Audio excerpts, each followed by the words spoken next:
Hello everyone, welcome to Only IAS. In the series of Indian Economy for Prelims 2022, we are discussing the economic survey. So we had already covered the chapter 1 and chapter 2 of economic survey.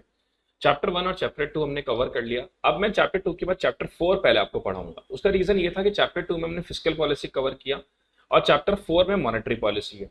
तो fiscal policy और monetary policy दोनों जब interlinked होकर आप पढ़ेंगे तो ज्यादा better आपको समझ में आएगा। इसीलिए पहले चैप्टर 4 हम पढ़ रहे हैं। नेक्स्ट वीडियो में हम चैप्टर 3 पढ़ेंगे। Let's start with chapter number 4, monetary management and financial intermediation.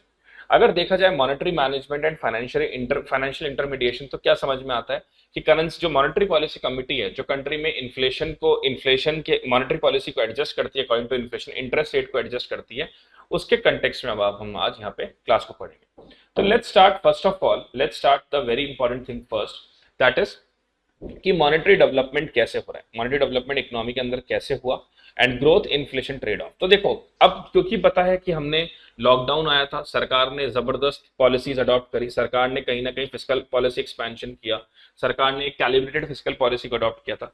वही अगर मॉनेटरी पॉलिसी की मैं बात करूं तो मॉनेटरी पॉलिसी में भी सरकार ने जबरदस्त अप्रोच अपनाई। किस तरह से? क्योंकि कंट्री में रिसेशन था, कंट्री में डिमांड क्रिएट करनी थी, तो सरकार ने क्या किया था, इंटरेस्ट रेट को लेस रखा था, इंटरेस्ट रेट्स को काफी कम रखा था। कम इसलिए रखा था, रेपो रेट को कम रखा था, इंटरेस्ट रेट को कम रखा, रेपो रेट को स्टेबल रखा, 4% पे ही रखा, एमएसएफ को काफी कम रखा, सिर्फ 4.25% रखा। उसके पीछे रीजन क्या थे? सरकार ये चाहती थी कि हम लेस प्रेशर कमर्शियल बैंक्स पे क्रिएट करें, और जब लेस प्रेशर कमर्शियल बैंक पे क्रिएट होगा तो ऑब्वियस सी बात है कंज्यूमर्स के ऊपर भी प्रेशर कम होगा, और जब कंज्यूमर्स के ऊपर प्रेशर कम होगा तो ऑब्वियस सी बात है कि लोग लोन लेंगे, लोग स्पेंडिंग ज्यादा करेंगे। That is the reason, that this is the objective of government कि भाई कोविड टाइम है, लॉकडाउन लगा हुआ है, चारों तरफ रिसेशन है, लोग डिमांड नहीं कर रहे, एक काम करते हैं हम लोग इस तरह से आगे बढ़ते हैं कि इंटरेस्ट रेट्स को कम रखते हैं, रेपो रेट को स्टेबल रखते हैं और एमएसएफ को कम रखते हैं। But once the Covid is over, lockdown खुल गया, फैक्ट्रीज ओपन हो गई, धीरे धीरे इकोनॉमी रिवाइव करने लगी, तो सरकार को अब लगा, मॉनेटरी पॉलिसी कमेटी को लगा कि अब बस एक्सपेंशन बहुत हो गया, एक्सपेंशनरी फेज अब हमें नहीं रखना, अब धीरे धीरे इंटरेस्ट रेट्स को बढ़ाया जाए। तो आप एक बार ये चीज देखिए कितना इंपॉर्टेंट है ये और कितनी ज्यादा इंपॉर्टेंट रहेगा आपके एग्जाम के लिए। ये देखो 22 मई, ठीक है, 22 मई 2020 फर्स्ट कोविड वेव थी यहाँ पर। देखिए रेपो रेट 4% तक लगातार मेंटेन था। फिर आप देखिए रिवर्स रेपो पूरा मेंटेन है 3.35। CR cash reserve ratio CRR पहले 3% 3.5 रखा, लेकिन जैसे 22 मई के बाद इसको भी 4% कर दिया क्योंकि एक्सपेंशनरी फेज अब ओवर हो गया था।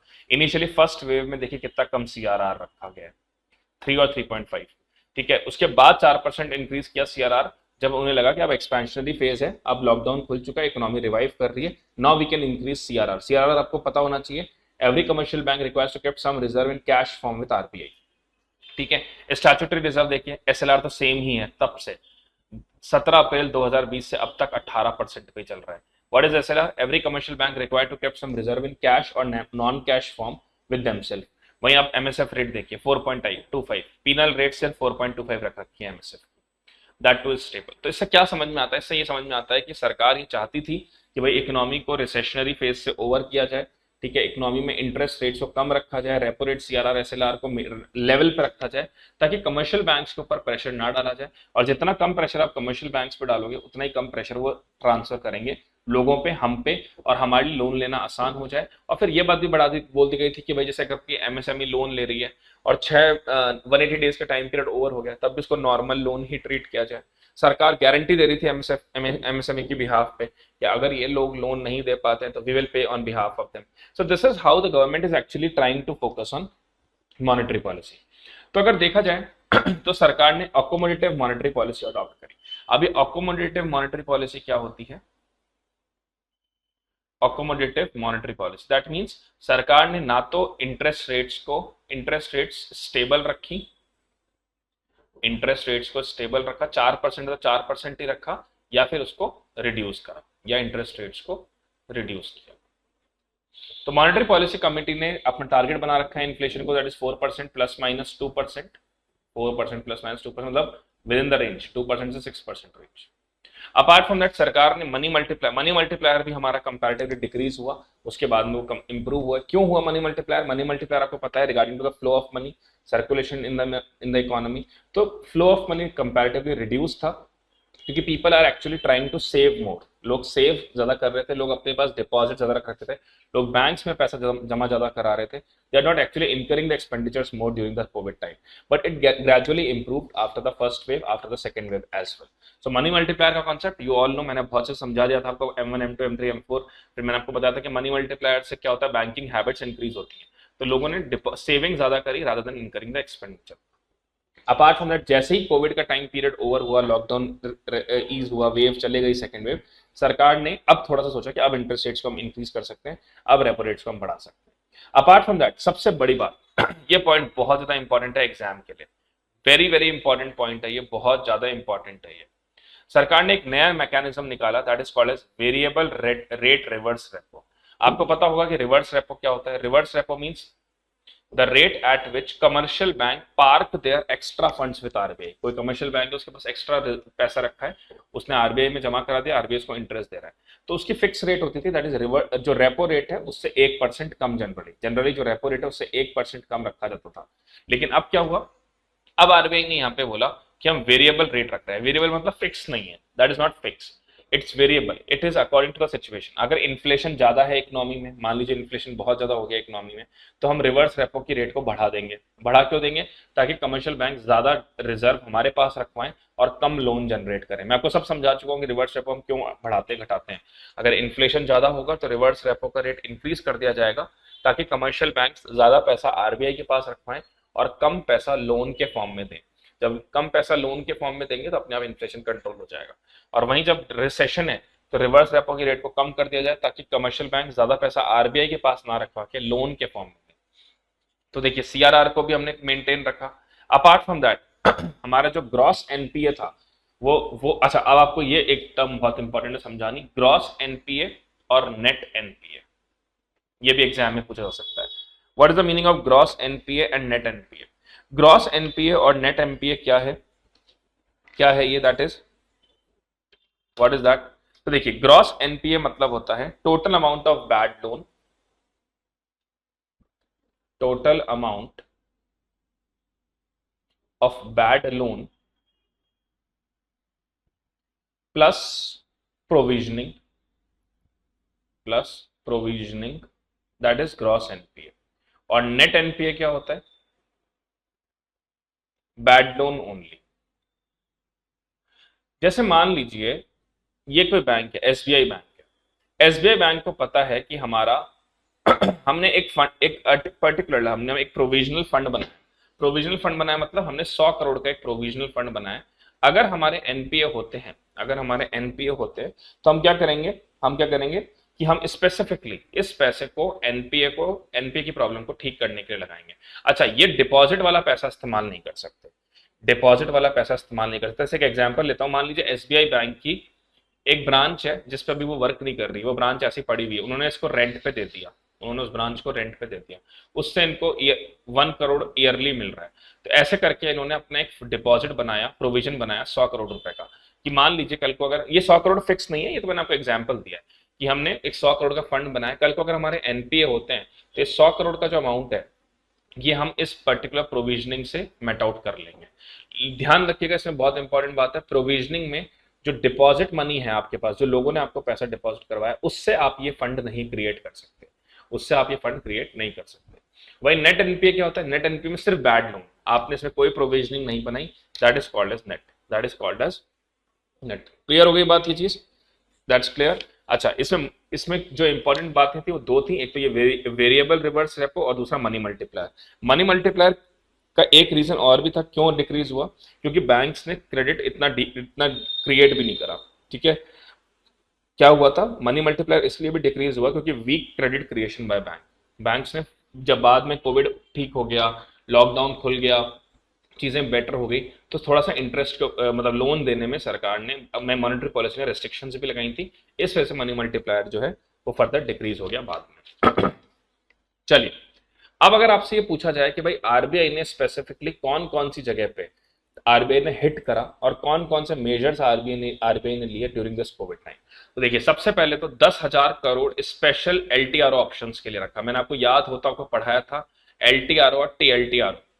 क्या है एलटीआरओ और टीएलटीआरओ, मैंने आपको बताया था कि जैसे एमएसएमईज हैं। अब एमएसएमईज बेचारी बहुत नुकसान में जा रही हैं, उस समय बहुत भयंकर नुकसान हो रहा है, बेचारों के बिजनेस नहीं चल रहे क्योंकि लॉकडाउन है, माल आ नहीं रहा, प्रोडक्ट आ नहीं रहा, एक्सपोर्ट नहीं कर पा रहे, प्रोडक्ट जनरेट नहीं कर पा रहे, लेबर इधर उधर चले गई सारी। तो आरबीआई ने स्पेशली कुछ 10,000 करोड़ का स्पेशल फंड जो था वो सिर्फ एमएसएमई के लिए दिया कि एमएसएमईज को के ऑपरेशन के लिए, एमएसएमईज खत्म ना हो जाए, बंद ना हो जाए, कोई एमएसएमई एग्जिट ना हो जाए, वाइंड अप ना कर दे, तो उसके प्रोटेक्शन के लिए 10,000 करोड़ स्पेसिफिकली एमएसएमई के लिए दिया। Apart from the targeted long term repo TLTRO, जो अलग अलग कॉर्पोरेट्स हैं जिनकी कंपनीज में बहुत बुरी हालत हो गई थी because of covid, industry specific loan जो था, that is TLTRO. Apart from that RBI ने गवर्नमेंट सिक्योरिटीज को परचेज किया और फंड गवर्नमेंट को दिया ताकि गवर्नमेंट फर्दर एक्सपेंडिचर कर पाए। ये मैं आपको समझा चुका हूँ गवर्नमेंट सिक्योरिटीज वाला गेम कैसे चलता है। सरकार को पैसा चाहिए एक्सपेंडिचर करने के लिए, सरकार अपने शेयर सिक्योरिटीज आरबीआई के पास देता है, आरबीआई उन सिक्योरिटीज को परचेज करता है, सरकार को पैसा देता है, सरकार उनसे फर्दर डेवलपमेंट करवाती है। तो ये आरबीआई ने किया। उसके अलावा ऑल इंडिया फाइनेंशियल इंस्टीट्यूट, जो ऑल इंडिया फाइनेंशियल इंस्टीट्यूट्स हैं आपके, उनको आरबीआई ने अराउंड 66,000 करोड़ का फंड प्रोवाइड किया, जो आपके all India financial institution NABARD है और ये जो AIFI है आपके, उनको 66,000 करोड़ का फंड प्रोवाइड किया गया। Apart from that liquidity facility दी गई, किसके लिए? हेल्थ इंफ्रास्ट्रक्चर के लिए। 50,000 करोड़ की लिक्विडिटी फैसिलिटी आरबीआई ने जनरेट करी कि हेल्थ इंफ्रास्ट्रक्चर को बेहतर बनाया जाए, वैक्सीनेशन के लिए, मेडिकल इमरजेंसीज के लिए, हॉस्पिटल्स के लिए, एम्बुलेंस के लिए, वेंटिलेटर के लिए, ऑक्सीजन के लिए। Apart from that contact intensive centres, जो कॉन्टैक्ट इंटेंसिव सेंटर्स है, कॉन्टैक्ट इंटेंसिव सेक्टर्स हमारे सबसे बुरे इफेक्टेड थे, जो हमारे टूरिज्म इंडस्ट्री है, हमारी रियल एस्टेट इंडस्ट्री है, दैट आर इफेक्टेड मोस्टली। तो सरकार ने 15,000 करोड़ रुपए सिर्फ कॉन्टैक्ट इंटेंसिव सर्विस सेक्टर के लिए प्रोवाइड करवाए। ठीक है, so this is how actually RBI tries to improve the overall economy. इस तरह से आरबीआई ने स्पेसिफिक, ये देखिए 66,000 जो ऑल इंडिया फाइनेंशियल इंस्टीट्यूशंस को दिए, उसमें 31,000 crore they have given to SIDBI, 25,000 crore NABARD को दिया, then 10,000 crore they had given to national housing bank, 10,000 crore national housing bank को दिए। इस तरह से they had given 66,000 crore to these sectors. Apart from that एक स्पेसिफिक कंपनी बनाई गई, that is again very very important concept prelims के लिए, बहुत ज्यादा इंपॉर्टेंट है ये, national asset reconstruction company limited. आपको पता है बैड लोन्स बहुत ज्यादा, एनपीए बहुत ज्यादा इंक्रीज हो रहे थे उसके लिए हमने फिर इंश्योरेंसी बैंक्रप्सी कोड बनाया था, बैड बैंक बनाया। अब इन सब के लिए एक रेगुलेटिंग कंपनी बनाना जरूरी था। इस रेगुलेटिंग कंपनी का नाम दिया गया national asset reconstruction company limited and India debt resolution company limited. इन दोनों का मेन काम क्या है? इन दोनों का मेन काम है कि भारत में जितने भी एनपीएस हैं उसके लिए जो रेगुलेटिंग कोई पर्टिकुलर ऑर्गेनाइजेशन कंपनी होनी जरूरी थी। तो एनएआरसीएल में सरकार का मेजोरिटी है, 51% से ज्यादा की जो मेजोरिटी ओन्ड है वो पब्लिक सेक्टर बैंक के द्वारा है स्पेशली, और कैनरा बैंक उसका स्पॉन्सर है। मतलब स्पॉन्सर मतलब जो इनिशियल फंडिंग प्रोवाइड करी है वो कैनरा बैंक ने प्रोवाइड करी है। अगर मान लीजिए कोई भी एसेट रिकंस्ट्रक्शन कंपनी है जिसमें government public sector bank involve है तो एनएआरसीएल से रिपोर्टिंग होगी, एनएआरसीएल उसकी अथॉरिटी बनाई गई है। वहीं अगर मान लीजिए कोई ऐसी कंपनी जिसमें प्राइवेट एआरसीज हो रहे हैं, they all are under this IRDCL, जिसमें प्राइवेट सेक्टर की ओनरशिप ज्यादा है। ठीक है, क्लियर हो गई बात। एनआरसीएल जो है will acquire asset around 2 lakh crore का एसेट ही एक्वायर करेगी अगर जो भी एनपीएस होते हैं, और फिर उनको बेचेगी थ्रू स्विस चैलेंज मॉडल। अब स्विस चैलेंज मॉडल क्या होता है मैं आपको ये भी समझा देता हूँ। What is the Swiss challenge model?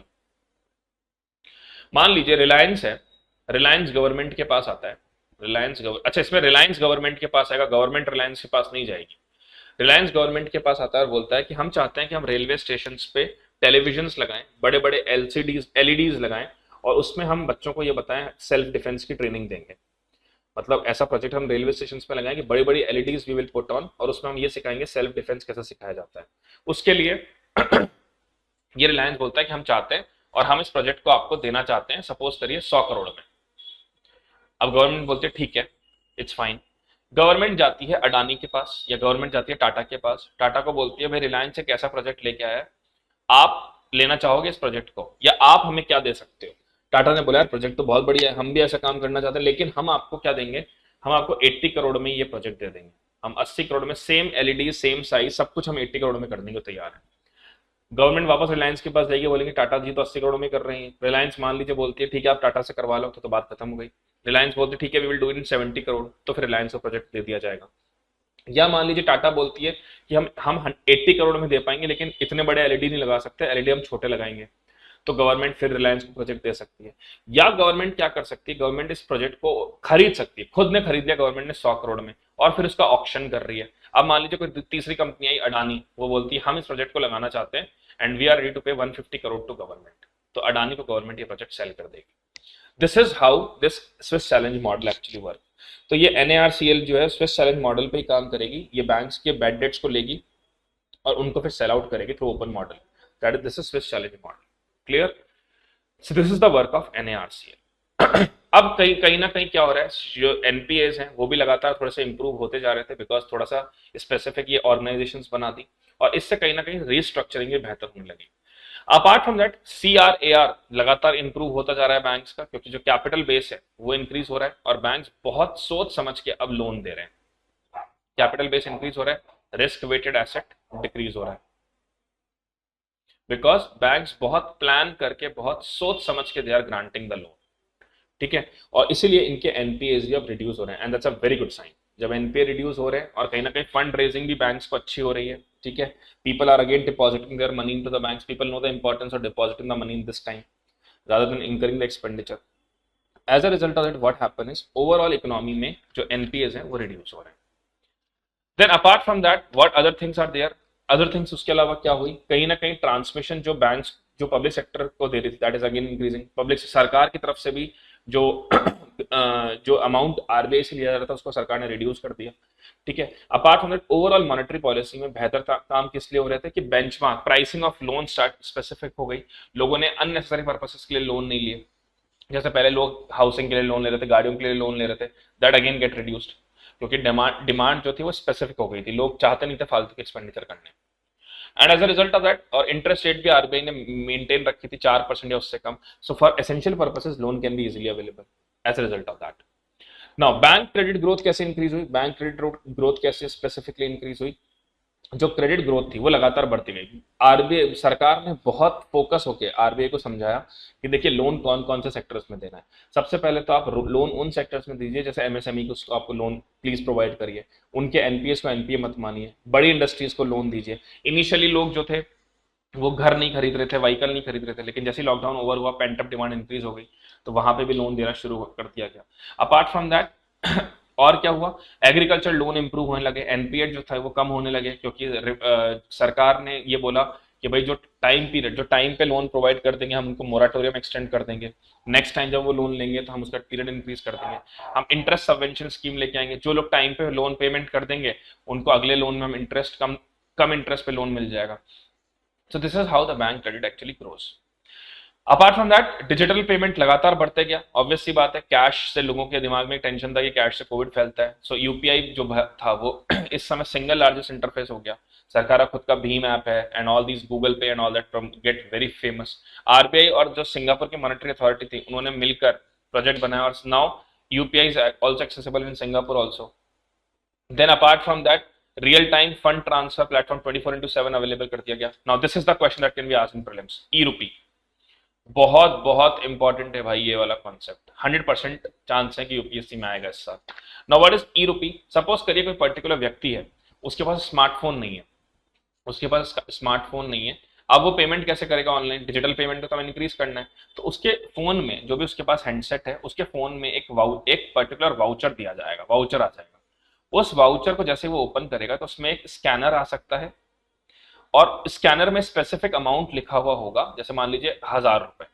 अब वो इस अमाउंट को स्पेसिफिक पर्पस के लिए खर्च कर सकता है, जैसे मान लीजिए उसने फर्टिलाइजर लिए और फर्टिलाइजर का बिल है 1000 रुपये, उसको पे करना है, तो उसके मोबाइल पे हैंडसेट पे जो स्मार्टफोन नहीं है उस पर एक वाउचर आएगा, जैसे उस वाउचर को ओपन करेगा उसमें वो स्कैनर छुपा हुआ होगा, उस स्कैनर में वो 1000 रुपए का पेमेंट वो कर सकता है फॉर द फर्टिलाइजर पेमेंट। ध्यान रखिएगा ई-रूपी में पर्सन स्पेसिफिक, जैसे मान लीजिए रामू किसान के पास ही आना है तो रामू किसान के पास ही आएगा, ये जो वाउचर आएगा वो भी स्पेसिफिक पर्पस के लिए आएगा, मतलब ऐसे नहीं कि हमने किसी भी चीज के लिए वो वाउचर दे दिया, वो स्पेसिफिकली फर्टिलाइजर के लिए होगा अगर फर्टिलाइजर का पेमेंट ड्यू है तो। एंड अपार्ट फ्रॉम दैट उसमें बस आपका बैंक अकाउंट होना चाहिए और वो मोबाइल फोन जो आपके बैंक अकाउंट से लिंक होना चाहिए, that's it. So we don't require specific smartphones, we don't require any particular internet also for that, directly आपका वो पेमेंट हो सकता है, दैट इज ई-रूपी, बहुत इंपॉर्टेंट है ये। देन अपार्ट फ्रॉम दैट बहुत सारी कंपनीज ने IPO मार्केट तो जबरदस्त रहा भाई इस बार, जबरदस्त ग्रोथ हुई आईपीओ कंपनी ने, बहुत जबरदस्त फंड रेज करे through public offering, around 75 companies जो है वो लिस्ट हुई आईपीओ पे and they generate huge amount through IPO. ठीक है, फंड रेजिंग जबरदस्त हुई। And apart from that Sensex आपका इंक्रीज हुआ 17.7% से निफ्टी इंक्रीज हुआ 50 point, that is by 18.1%। And लोगों ने रिट और इनविट में भी जबरदस्त पैसा लगाया। Now what is this इनविट? जैसे हम म्यूचुअल फंड में, सपोज करिए मेरे पास 100 रुपए है, मुझे म्यूचुअल फंड में पैसा लगाना है, मुझे रिलायंस के शेयर्स खरीदने हैं, मुझे टाटा के शेयर खरीदने हैं, मुझे अडानी के शेयर खरीदने हैं। अब मेरे पास 100 रुपए ही है, मैं इन सबसे इतने शेयर नहीं खरीद सकता, मैंने एक म्यूचुअल फंड बनाया, इस तरह के 50 लोगों को मैं ले आया। Now the fund is 5000 rupees. अब फंड जो हो गया हमारा mutual fund, open ended fund है, मैंने आपको समझाया था, ये ओपन एंडेड फंड 5000 रुपए का हो गया। Now we can purchase the shares of Reliance, Tata, Adani, और जितना मैंने कॉन्ट्रीब्यूट किया उस हिसाब से मुझे शेयर्स मिल जाएंगे। सिमिलरली इसमें क्या है इनविट में, कि इसी तरह से फंड इकट्ठा किया जाएगा, पैसा इकट्ठा किया जाएगा, फंड बनाया जाएगा, उस फंड को इंफ्रास्ट्रक्चर प्रोजेक्ट्स में लगाया जाएगा और उससे जो रिटर्न आएगा that is in the mutual fund return. वहीं अगर मान लीजिए उस फंड को रियल एस्टेट प्रॉपर्टीज में लगाया जाएगा, then we called it REIT, REIT। अब इसमें एक बहुत इंपॉर्टेंट कॉन्सेप्ट है जो हमें ध्यान रखना है, जो कि एग्जाम में पूछा जा सकता है इस साल। Morgan and Stanley, Morgan and Stanley जो थी, मॉर्गन स्टैनले ने क्या किया, ये इनका एक अपना इंडेक्स बनाते हैं। जैसे वर्ल्ड लेवल पे अलग अलग देशों से ये बोलते हैं कि आप हमें पैसा दीजिए, जहां जहां पे हमें लगता है कि वर्ल्ड की सिक्योरिटीज, वर्ल्ड के जो स्टॉक मार्केट्स है, इंडिया का स्टॉक मार्केट, चाइना का स्टॉक मार्केट, केन्या का स्टॉक मार्केट, कोरिया का स्टॉक मार्केट, जिस तरह से ग्रो करेगा उतना उतना हम पैसा उसमें लगा देंगे। जैसे मान लीजिए मॉर्गन स्टैनले गई रशिया के पास, रशिया से कहा, रशिया के लोगों से कहा, रशिया की कंपनी से कहा हमको 100 रुपीज दे दो, हम अपने हिसाब से 100 रुपीज पूरे वर्ल्ड के स्टॉक मार्केट्स के इंप्रूवमेंट और ग्रोथ को देखते हुए लगा देंगे। ये काम ये लोग करते हैं। तो देखिए 2018 में भारत में पैसा जो लगाया गया था दैट इज 9.32 शेयर, जो 9.32 था भारत 2018 में, that increase to 12.45 in 2021। That means the weighted assign to India through Morgan Stanley index increases. तो इससे क्या हो रहा है कि Indian stock market is growing actually. Indian stock market का वर्ल्ड लेवल पे एक इंप्रेशन क्रिएट हुआ है, that's a very good market to put in the money. ये आपसे क्वेश्चन पूछ सकते हैं। अगर देखा जाए इंश्योरेंस सेक्टर, तो इंश्योरेंस सेक्टर लगातार ग्रो हुआ, स्पेशली हेल्थ इंश्योरेंस, बहुत ज्यादा लोगों को अवेयरनेस जनरेट हुई कि भाई इंश्योरेंस में तो पैसा लगाना है, इंश्योरेंस तो करवाना बहुत जरूरी है। अब इसमें दो वर्ड बहुत इंपॉर्टेंट है, first is that is insurance penetration. Insurance penetration होता है रेशियो ऑफ इंश्योरेंस प्रीमियम, जो आपने इंश्योरेंस प्रीमियम पे किया है उसको डिवाइड कर दो देश, डिवाइड बाय जीडीपी। मतलब टोटल कंट्री में जितना भी इंश्योरेंस पे हो रहा है, मान लीजिए 100 रुपए इंश्योरेंस का प्रीमियम पे हो रहा है, divide by GDP, that we called as insurance penetration. तो इंडिया में इंश्योरेंस पेनिट्रेशन जो था वो कहीं ना कहीं 3.3% है लाइफ सेगमेंट में और 4.1% है नॉन लाइफ जनरल में। तो that is also improving. Insurance density क्या होती है? Insurance density means insurance premium divided by population. तो इंश्योरेंस डेंसिटी भी इंक्रीज हुई है, ये देखिए $11.5 से $78 इंक्रीज हो गई 2020 में। और लाइफ इंश्योरेंस जो है 59% का शेयर रखता है, नॉन लाइफ परसेंट 19% का। तो कहीं ना कहीं इंश्योरेंस के लिए भी लोगों में अवेयरनेस बढ़ी है, insurance sector also get enhanced. Apart from that pension scheme में भी लोगों ने पैसा जनरेट किया through NPS and Atal pension Yojana, that increasing a record growth of 23.7% because people are aware of their social security. People knew that in future we have so much of hiccups can be arised. So to measure all these things, people are actually now become more aware. This is about the insurance sector. So that's all in this monetary policy chapter. ठीक है, ये थोड़ा सा हम fast गए हैं monetary policy और fiscal policy में, क्योंकि इसके डेटा ज्यादा थे इस चैप्टर में, एक्सप्लेनेशन पार इतनी ज्यादा नहीं, एक्सप्लेनेशन था इतना नहीं। नेक्स्ट चैप्टर जो एक्सटर्नल सेक्टर होगा, एग्रीकल्चर होगा, उनमें बहुत ज्यादा समझाने वाला टॉपिक रहेगा, उसकी क्लासेस थोड़ी सी लंबी चलेगी। That's all from my side, thank you so much, take care of all of you, bye bye.